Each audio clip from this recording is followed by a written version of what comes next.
యవన కాలంలో తెలిసో తెలియకో అనేది అబద్ధం. 100% తెలిసే చేస్తాడు.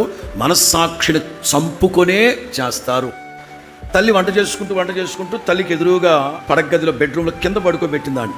వంట చేస్తూ అప్పుడప్పుడు వాడిని చూస్తూ కాసేపటికి వాడు లేడు అక్కడ. వామ్మో అని హడావుడిగా పరిగెత్తితే వాళ్ళ అమ్మగారు వెళ్ళకమునిపే బెక్క ముఖం వేసుకొని చూస్తున్నారు. పైగా వాళ్ళ అమ్మ అడిగారు, నాన్నా మట్టి తిన్నావా నువ్వు? 1 దాచిపెట్టాడు. 2 మట్టి తిన్నావా? అబద్ధం. అరే మట్టి తినడం తప్పని ఎవరు చెప్పారు? ఆడికి అమ్మ వస్తే అబద్ధం చెప్పాలని ఎవరు చెప్పారు? చిన్న పిల్లలకు కూడా మనస్సాక్షి ఉంటుంది. ఎవరు చెప్పారు? మనస్సాక్షి ఒకటి ఉంది. మనస్సాక్షి అనేది ఒకటి ఉంది. తెలియక చేసామనేది అబద్ధం. అందుకే దావీదు అంటారు, నా యవన కాలమందు నేను చేసిన అతిక్రమాలు దయచేసి జ్ఞాపకము చేసి కొనకుము.